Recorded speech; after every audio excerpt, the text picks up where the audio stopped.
Amazing audience, we are live. We're actually live with Randal Mark. All right, my Amanda is like walk and Mark rhymes, right? Well, a lot of people call me Mark Randall sometimes. They mix up the two names. Yeah, so you've gotten that. Yeah, all Yeah. the time. So we're live with Randal Wark. My apologies. Amanda corrected me and Randall. And what we're doing is where right now, Randall? We're in Montreal, Quebec, Okay. home of the jazz festival right now. Yeah. International. We're definitely going to check that out, right? Yeah, definitely. So tell me, my friend, what's the latest? Like, what are you up to? Like, I mean, the last time we spoke about a few things, right? Which was one, the mastermind group, one as well as what you were doing with your personal business, right? Which is your day job, yeah? Yeah. And then we spoke about fun stuff like your earliest childhood memory. What's the latest? What are you up to? Well, the mastermind groups are going well. We just had an event in Niagara Falls. Beautiful place to go visit also. Yeah, Hopefully that's on your path. I hope to pass there. But what we're doing now is we're doing mastermind groups for IT companies only. What was the acronym you used for IT? I don't remember. Come on. Instead of saying IT, you said something like, ah. I'll have to look it up. Yeah, we're But- good.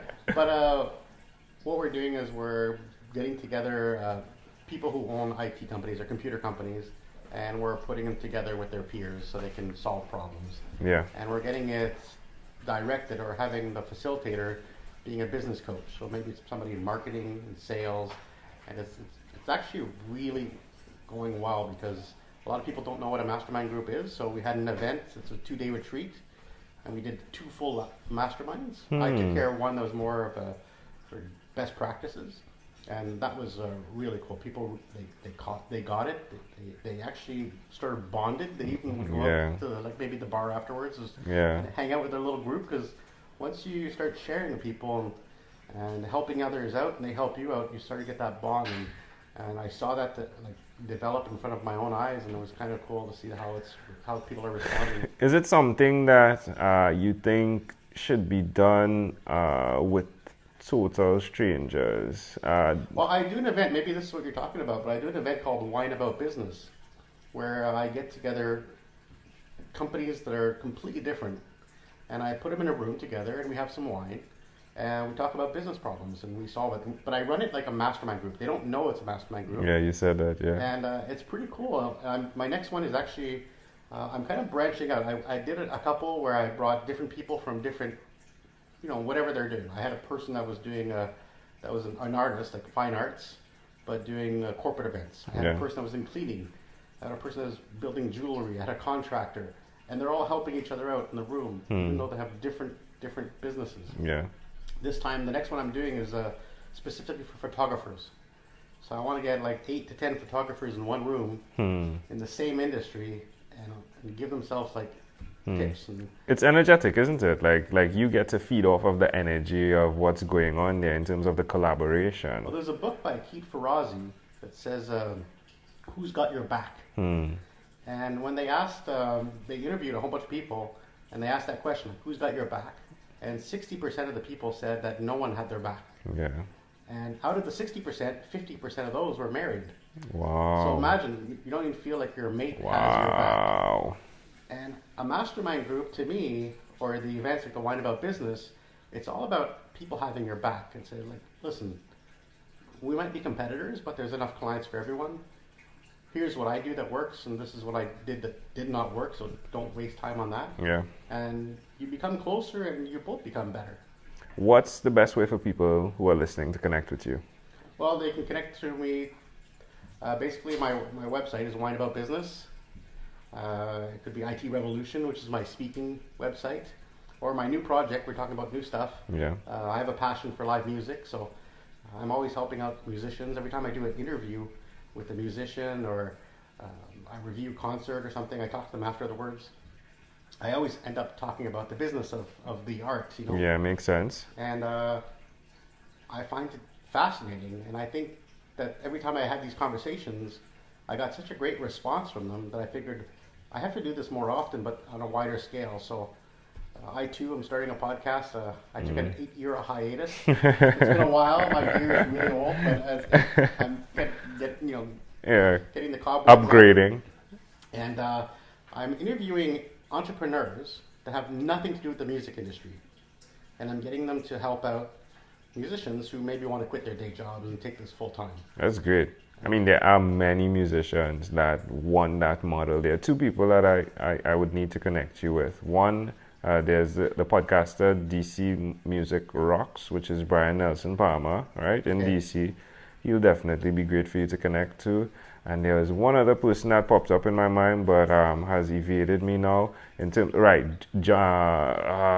DeSocio.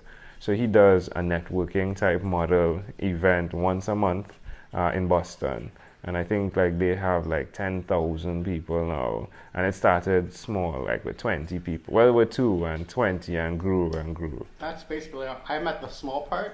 But I'm realizing the more I help out, the more people appreciate it. So I don't know where it's going to go, but I know it's something I need to do. There's no financial benefit. I just need to do it. And the more I help out, people do what they want to do, then the happier I feel. Now, this guy needs to get on the camera. He's insisting. This is our dog, Paloma, whom we got in Mexico because we were there for 5 years. Who is 11 years, as I understand. Yes. And this is dog years or this is human years? This is dog years. So wow. She's a very old dog. Yeah, so it's a she, right? Yeah. Yeah, she insisted that she come on here. But since I've been touring, right, dogs, wow, they're like super connected to me. That's a good thing though, right? Yeah, they say if a dog likes you, it means our dog goes to calm people, like they're chill, that have a calm energy. Yeah, that's great. So one of the segments we cover is your own unique real shoes, and it represents the metaphor of individuals see your shoes and they don't understand the struggles that you may have, the challenges that you may have. And I think like interacting and having conversations around your struggles opens up the opportunity for individuals to understand, oh, he's human. Mm-hmm. What is a struggle you've had over the last 2 or 3 years? Well, since I started getting into more of I guess you'd call it a business coach area, the biggest struggle you get is what do you call it? What's one? I can't think of the name right now, but there's a point where you wonder, why would people pay for my advice? Yeah. Imposter syndrome. And I really had to deal with that for a while because I wondered, what do I have to teach? Even though I've been in this, like for the IT business, I've been in it for 20 years, 25 years. I've been an entrepreneur for 30 years. Wow. And for 20 years, 25 years, I've been in IT in different companies, and I had to look back and think like, I have some experience. I did a lot of mistakes. And I learned a lot because of those mistakes. And a few years ago, I started getting more into personal development. And once I started doing that, that's when everything kind of changed. And it really ramped up my knowledge and my strengths. I was able to work on different things, and I'm able to teach other people. And I find that that's very valuable. But to give myself value, it was very hard. Yeah, yeah. And to trust that I had something important to say. Yeah. What would you suggest to that person that's listening, that maybe in that same exact scenario? Well, I believe that everyone has a superpower. Everyone is good at something. And it took me a long time to figure out what it is that I can bring to the table. But once you do that deep dive and you really find out what it is and you enjoy doing it, there's nothing wrong with really pursuing that. I think it's the key to happiness, is being able to share something of value, but that is deep and meaningful to yourself. Yeah. And I think for many, many years, I did things that maybe were more popular or that were maybe more expected of me. But when you double down on things that are important to you and your personality and the things that you're good at, I think it comes out that it's going to be successful. Yeah. Because it's true, it's your essence. Yeah. When you heard that this Caribbean guy in his true essence was coming to visit you, what did you think? I was happy for you, man. You were. I mean, you took on a very daunting task. Yeah. And you pulled it off, and then you went for part two, and I got to be part of this. Yeah, I appreciate that. I appreciate you making here available for us as well as a stop point, you know. It just speaks to who you are, that you are walking the talk, right, of support. Like, it's not just talk. What are you excited about? I'm really excited for the podcast. I mean, I have been built. I was at an event, Thrive, it's last year, because I'm running again this year. And in front of 1,000 people, I promised I'd do a podcast. Well, I promised January 1st, so I'm totally past the deadline. But I wanted not to just put it out there to put it out there. I wanted to do it intelligently, and I need to zero in on my market. I was going to help all creatives. Like, I love photographers. I love artists. My first podcast was for artists.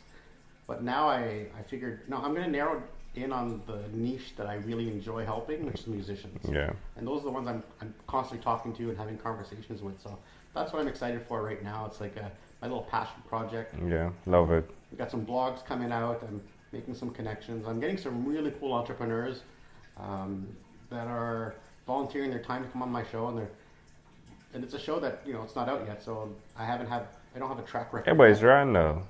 I invest a lot into helping other people. Yeah, it'll come back around. Eventually, I'll do the ask. Yeah. But, I'm asking just for some cool people that are that have something that could help somebody that's in the music industry, but I don't want people in the music industry. I mean, I'll talk to bands, but they have to be a certain size. They've learned something. They have something to share. But I'm really interested in talking about entrepreneurs and seeing a whole different viewpoint. It's not about thinking outside the box. It's like thinking from another box. Yeah. Completely. Yeah. Like I've grown. Yeah. Everything in the music business, all the advice is in a box. No longer applicable. So. Yeah, it's boxed. Yeah, I love that. Yeah. So again, two people to connect you with. You could always go back on the recording and say, "Hey, Angel, you said you would, right?" So Jeff DeSocio and Brian Nelson Palmer. Do you have any regrets? Any regret? No, I don't have regret. I've made a lot of mistakes in my life, but I think that they've all brought me to the point where I am today. So I'm grateful because they say a smart man learns from their mistakes, but a smarter man learns from the mistakes of others. So unfortunately, I didn't know that a while ago, but now I caught on. So I'm avoiding a lot of mistakes by just speaking with the right people. Yeah. But I appreciate the mistakes that I've made. For example, I had in my IT companies, I made some bad decisions about partnerships, and I would get really excited about a partnership. I'd go full in, and it wouldn't work out. I had to back away.